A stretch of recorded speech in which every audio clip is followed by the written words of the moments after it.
दोस्तों, stock market investment में winning stocks की पोर्टफोलियो क्रिएट करना कोई मैजिक ट्रिक नहीं होता है, लेकिन right set of stocks plus right mindset बहुत इंपॉर्टेंट होता है लॉन्ग टर्म में वेल्थ मशीन बनाने के लिए। आज की इस छोटी सी वीडियो में हम डीकोड करेंगे एग्जैक्टली विनिंग स्टॉक्स पोर्टफोलियो के बारे में एग्जाम्पल के साथ। तो वीडियो को यहाँ पे पूरा देखिए और स्टॉक मार्केट इन्वेस्टमेंट के बारे में कुछ नया सीखिए। नमस्कार दोस्तों, मैं उमेश त्रिपाठी आपका स्वागत करता हूं स्टॉक फॉर रिटेल पर स्टॉक मार्केट से जुड़ी एक नई जानकारी के साथ। ध्यान रखिए, जो भी हमारा डिस्कशंस है वो सिर्फ एजुकेशन के पर्पस से, यहाँ पे किसी तरह का रिकमेंडेशन नहीं है। तो वीडियो में आगे बढ़ने से पहले मैं आपसे एक सवाल पूछता हूँ कि जब भी आप किसी कंपनी में इन्वेस्टमेंट करने की डिसाइडिंग कर रहे होते हो तो आप क्या देखते हो उसमें? आप क्या उसका प्राइस देखते हो या उसका बिजनेस देखते हो? तो सबसे इम्पॉर्टेंट बात, जब हम किसी विनिंग स्टॉक के बारे में बात कर रहे होते हैं तो वहाँ पे स्टॉक के पीछे एक अंडरलाइंग जो बिजनेस होता है उस बिजनेस को समझना हमारे लिए इम्पॉर्टेंट होता है। अब आपको मैं एक लाइव एग्जांपल देता हूँ, एक छोटा सा एग्जांपल। ये प्रोडक्ट आप अपनी स्क्रीन पे देख सकते हैं। ये प्रोडक्ट क्या है आप कमेंट करके बताइए। आपको देखने में कुछ और लग रहा होगा क्योंकि ये पिंक कलर का है, बट इसको मैं रीड कर देता हूँ। ये है स्टेनॉफ इंस्टेंट फैब्रिक वाइप्स। अब ये सिंपल सा प्रोडक्ट है, राइट? ये प्रोडक्ट देखने में मार्केट में नया है। ऑलरेडी एग्जिस्टिंग प्रोडक्ट्स हैं जो कि हम कपड़ों को क्लीन करने के लिए इस्तेमाल करते हैं, लिक्विड फॉर्म में वो होंगे। लेकिन यहाँ पर कंपनी को क्या ऐसे दिमाग में आया, कंपनी ने क्यों ऐसा बनाया कि एक वाइप्स की तरह उन्होंने इस पर्टिकुलर प्रोडक्ट को क्रिएट किया। कुछ कंपनीज होती हैं जो कि सालों से बिजनेस में होती हैं और सालों से वो ग्रो कर रही होती हैं।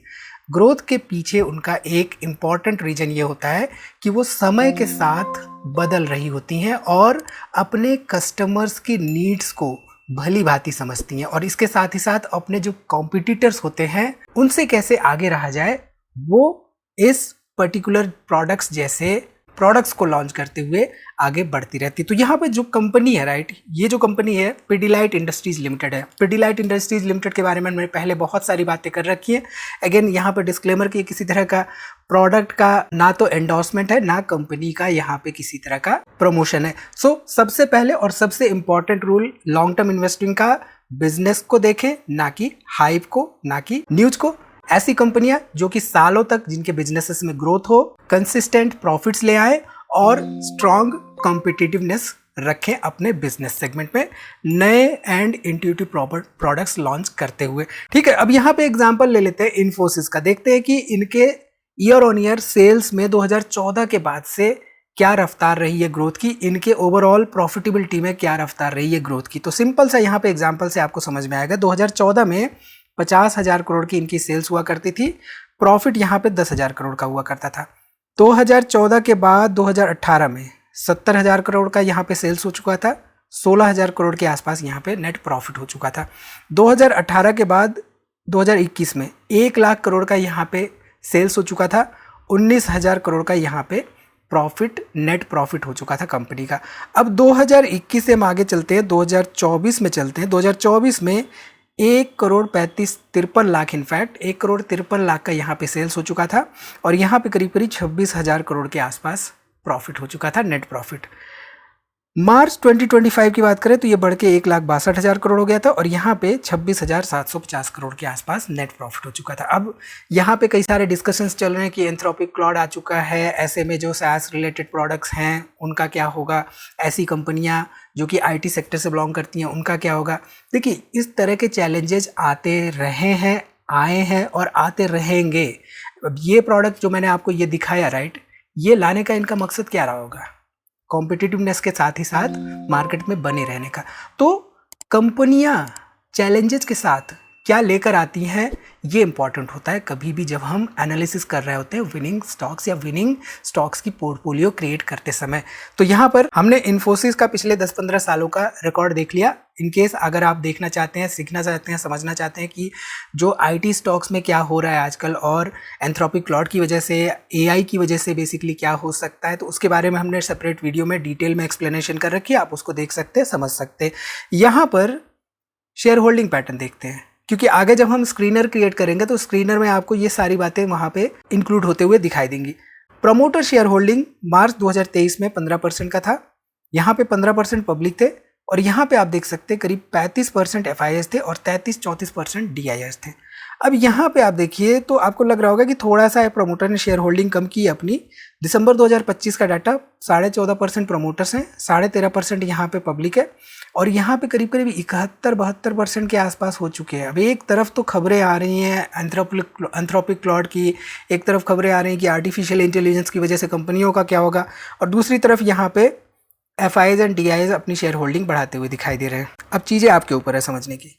अब यहाँ पे आते हैं हमारी क्वेरी के ऊपर। इससे पहले मैं आपको समझा दूं कि एक स्टॉक विनिंग स्टॉक की कैटेगरी में जाने के लिए कैसे एलिजिबल होता है। सो विनिंग स्टॉक्स वो स्टॉक्स होते हैं जो कि कंसिस्टेंटली अर्निंग्स में ग्रोथ कर रहे होते हैं, कंसिस्टेंटली प्रॉफिटेबिलिटी में ग्रोथ कर रहे होते हैं, जिनका डेट कंपैरेटिवली कम होता है, जिनका ब्रांड और मार्केट लीडरशिप होता है, जो कॉम्पिटिटिव एडवांटेज रखते हैं compare to the other companies in the peers, and जिनका बिजनेस सस्टेनिंग होता है। ये नहीं कि ऐसे बिजनेस सेगमेंट में है जो कि 4-5 सालों बाद खत्म हो जाएगा। यानी कि मान लीजिए आज कोई कंपनी है जो कि केवल SaaS पर ही काम कर रही है, सेल्स फोर्स के SaaS पर ही काम करती हुई दिखाई दे रही है, उसके कुछ ही चुनिंदा 2-3 प्रोजेक्ट्स हैं, भले ही वो 10 करोड़ 15 करोड़ का रेवेन्यू जनरेट कर ले रही है, लेकिन एंथ्रोपिक क्लाउड के आने के बाद तो उसके पास कोई काम ही नहीं रह जाएगा।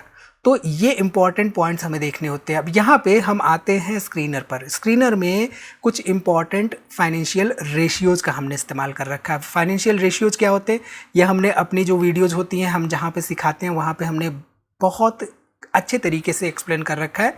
यहाँ पे इन शॉर्ट आपको बता देता हूँ। पहली और इम्पॉर्टेंट पॉइंट, हम क्वालिटी ऑफ बिजनेस देखते हैं कि बिजनेस का ओवरऑल क्वालिटी क्या है, यानी कि वो रिटर्न्स कैसे जनरेट कर रहे हैं, इक्विटी पे रिटर्न्स कैसे जनरेट कर रहे हैं, जो कैपिटल एम्प्लॉय कर रहे हैं उस पर रिटर्न्स कैसे जनरेट कर रहे हैं। इसके साथ ही साथ हम बैलेंस शीट की स्ट्रेंथ को देखते हैं, यानी कि उनके पास कहीं डेट तो ज़्यादा नहीं है, तो डेट टू इक्विटी को हम यहाँ पे मेजर करते हैं कि भाई 1 से कम होना चाहिए, और स्ट्रिंजेंटली अगर हम फॉलो करें तो 0.5 से कम होना चाहिए। इसके साथ ही साथ हम ग्रोथ कंसिस्टेंसी देखते हैं कि कंपनी पिछले 4-5 सालों में कंसिस्टेंटली उसके सेल्स में ग्रोथ हो रही है या नहीं, उसकी प्रॉफिटेबिलिटी में ग्रोथ हो रही है या नहीं। तो ये सब इंपॉर्टेंट पॉइंट्स हम ओवरऑल ग्रोथ के पर्सपेक्टिव से देखते हैं एंड कैश फ्लो को भी मेजर करते हैं। इसके साथ ही साथ हम प्रॉफिटेबिलिटी को भी मेजर करते हैं ऑपरेटिंग प्रॉफिट मार्जिन से, ठीक है। And last but not the least हम वैल्यूएशंस भी कभी कभी देख लेते हैं। तो यहाँ पर रिटर्न ऑन इक्विटी हमने ले रखा है, return on equity greater than 18%। अब ये आपके नज़रिए से कुछ और हो सकता है। यहाँ पर return on equity, return on capital employed हमने 18% का ले रखा है। और डेट टू इक्विटी जो है, debt to equity less than 0.3, generally less than 1 होता है, तो हम कहते हैं कि वहाँ पे डेट का प्रेशर कम है कंपनियों के ऊपर। बट यहाँ पे सिंस हम स्ट्रिंजेंट विनिंग स्टॉक्स की पोर्टफोलियो यहाँ पे देख रहे हैं, तो हम यहाँ पे कहेंगे कि 0.3 से कम हो।